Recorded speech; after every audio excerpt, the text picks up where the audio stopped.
Some people grow up learning that there is no room for their softness, no space for their trembling moments, no safe hands waiting to catch the pieces when everything feels too heavy.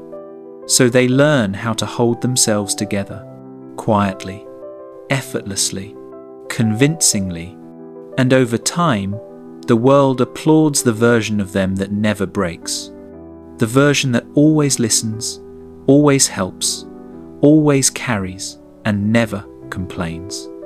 People say things like, "You're so strong," not knowing that the compliment is really just a description of how much this person has learned to hide. Because here's the hidden truth.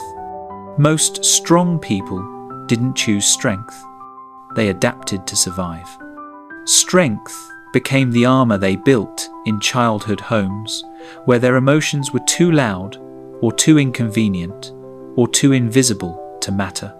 It became the shield they wore in families where someone always needed saving, and they were the only ones steady enough to try. It became the survival strategy that allowed them to withstand chaos, disappointment, or neglect without collapsing. And eventually, it became their identity. Not because they never felt fear, not because they never felt sadness, but because they learned that showing it made life harder, not easier. They learned that vulnerability invited judgment, or silence, or rejection. They learned that needing someone meant risking being let down again. So they stay quiet. They stay composed. They stay strong, even on the days when strength feels like a prison. And here's the paradox psychology rarely talks about. The stronger a person appears on the outside, the lonelier they often feel on the inside. Because when you're always the dependable one, people stop checking in. They stop asking how you are. They assume you're fine because you've always acted like you were. They don't see the emotional labor it takes to be the stable one, the glue, the anchor, the steady presence in everyone else's storm. And the strong person learns something even more painful. When you look unbreakable, no one thinks to offer you a place to fall. This is the loneliness that sits behind the calm eyes, the emptiness tucked inside the steady voice, the exhaustion hidden behind the practiced smile.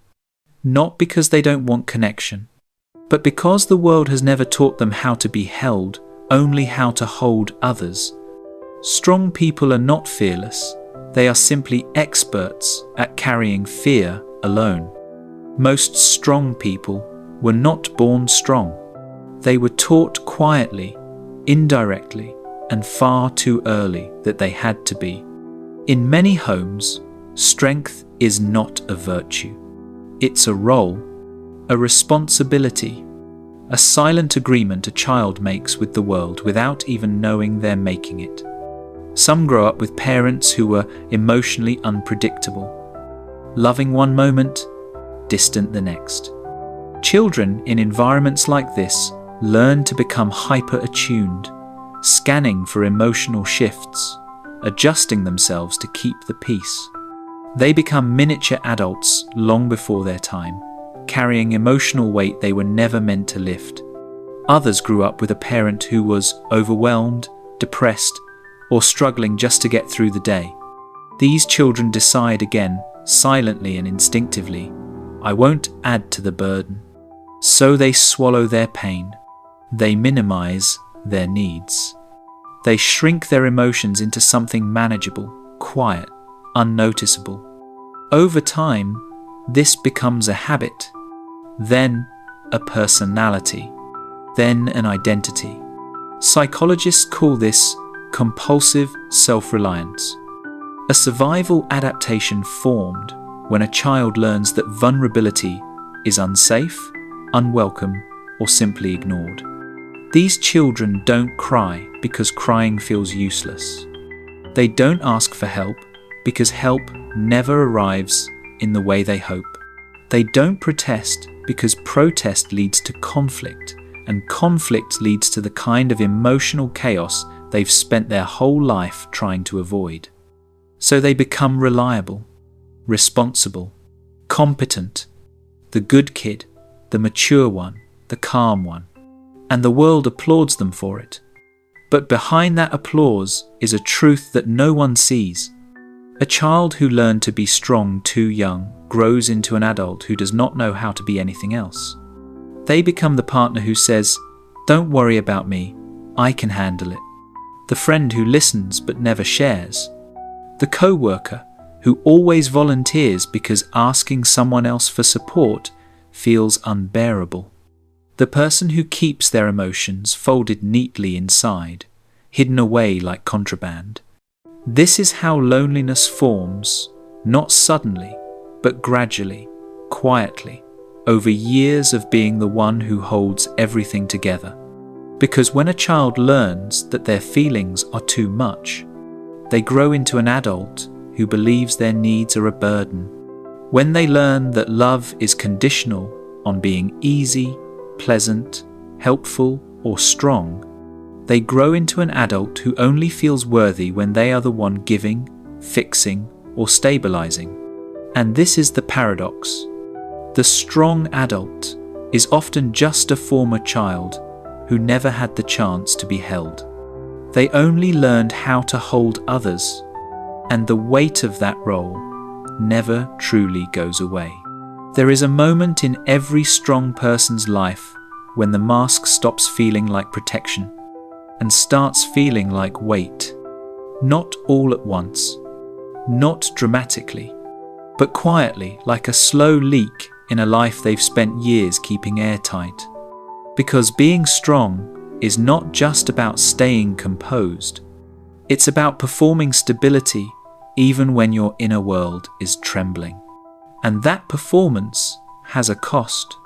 Strong people become the default support system in every room they enter. They are the ones people call at midnight. The ones who mediate the conflict, fix the problem, calm the chaos.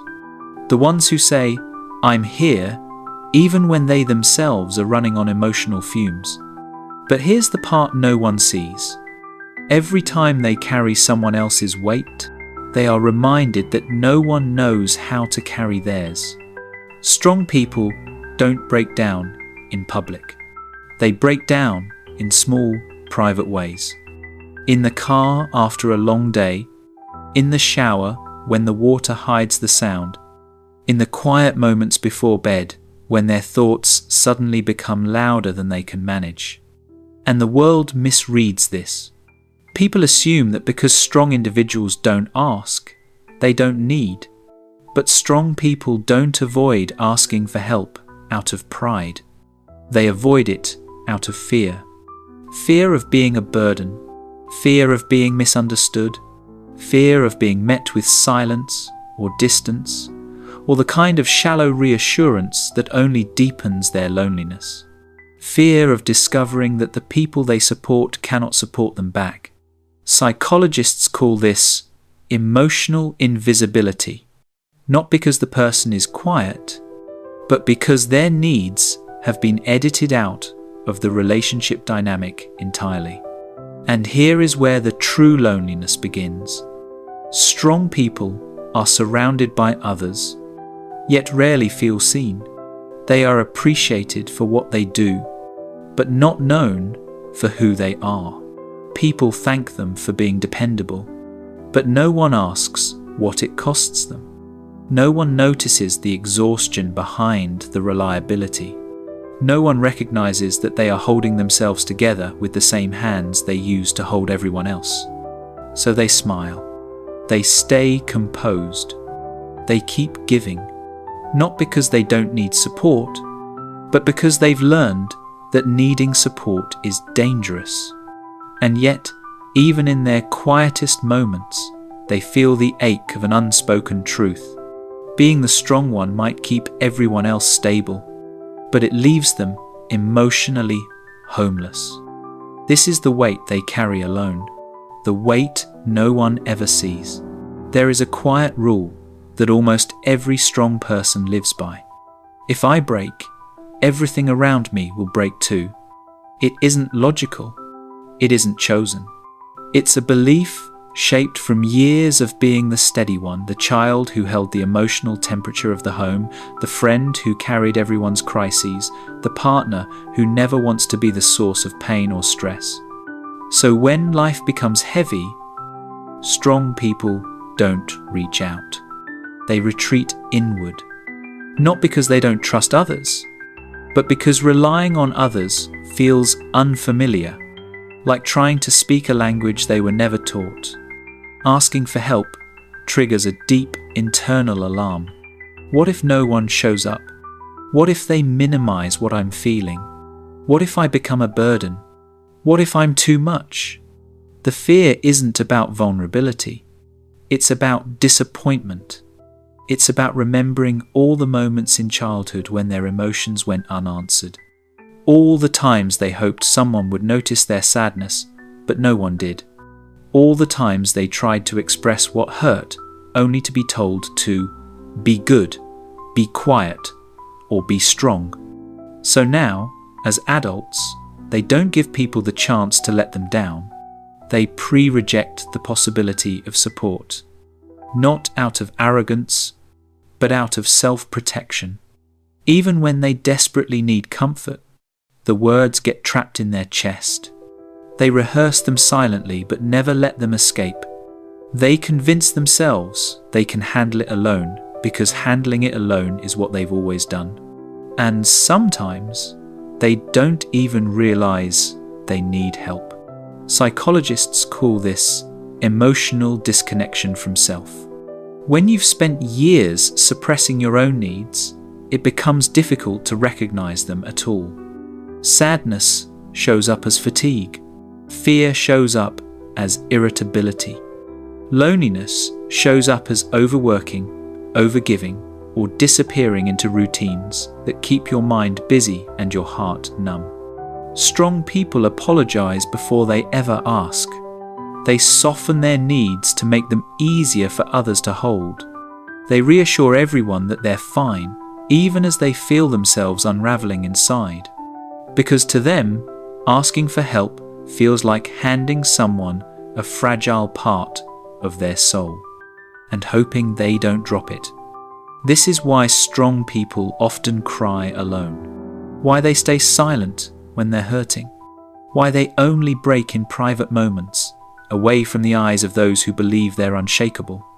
They're not avoiding closeness, they're avoiding disappointment. And beneath that, something even deeper.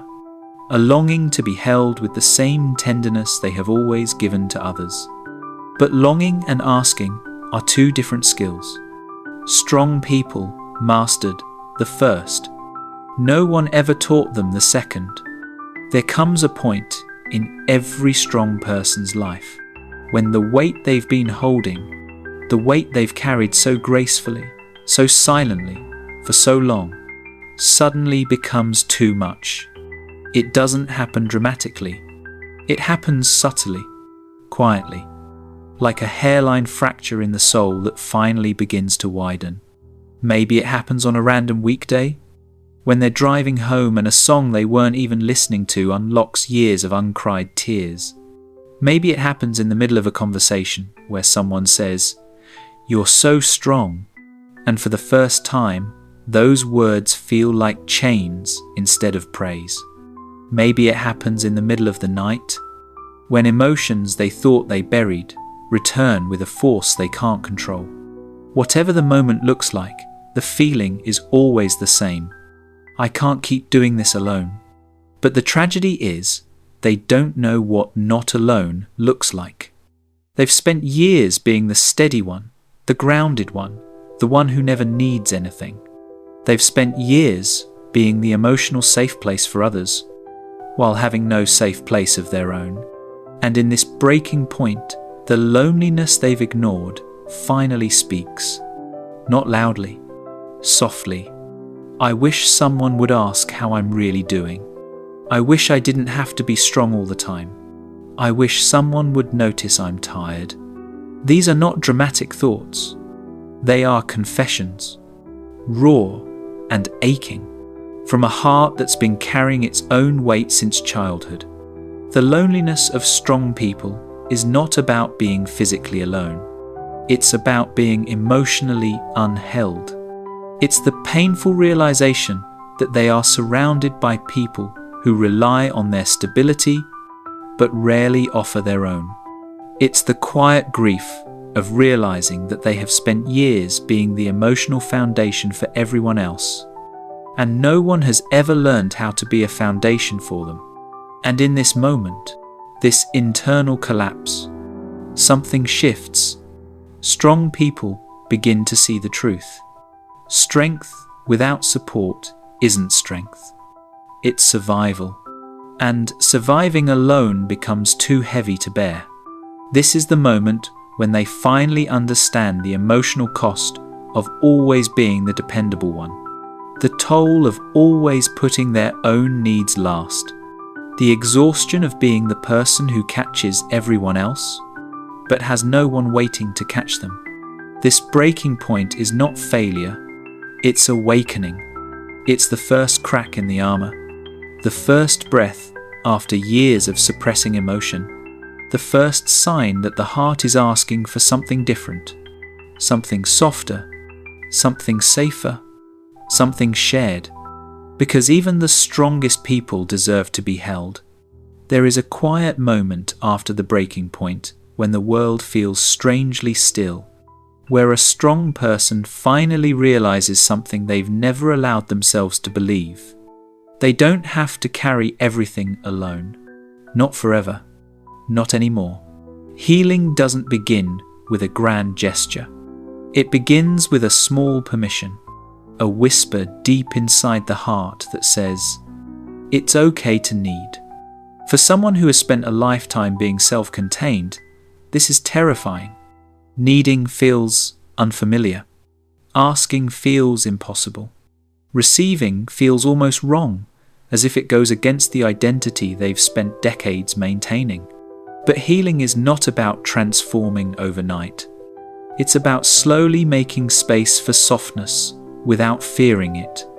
It begins with noticing their own emotions again, not pushing them down, not minimizing them, not apologizing for them, just noticing. It begins with telling the truth in small doses. I'm tired. I'm overwhelmed. I could use some support. Sentences they've avoided their entire lives suddenly become bridges instead of threats. And the most powerful step is often the smallest, letting one person in. Not everyone, just one. One person who listens without rushing. One person who doesn't turn their pain into a project. One person who stays, gently, without demanding they be strong. Because strong people don't need someone to fix them. They need someone to sit beside them while they learn how to rest. They need a relationship where their vulnerability isn't met with discomfort, but with warmth. Where their tears aren't treated like emergencies, but like truths. Where their needs aren't burdens, but invitations to deeper connection. And slowly, very slowly, the identity of the strong one begins to soften. Not disappear, but soften.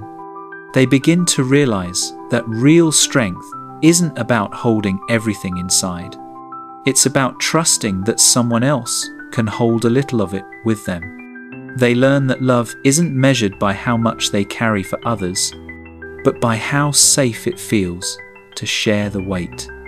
And when they finally allow themselves to be held, even a little, the loneliness that once lived so deeply inside them begins to loosen. Because the truth is, people who have spent their whole lives being strong are often the ones most deserving of gentleness. Not because they're broken, but because they've never been shown what it feels like to rest in the softness they've always offered others. Healing doesn't take away their strength. It reveals a new kind, one rooted not in survival, but in connection.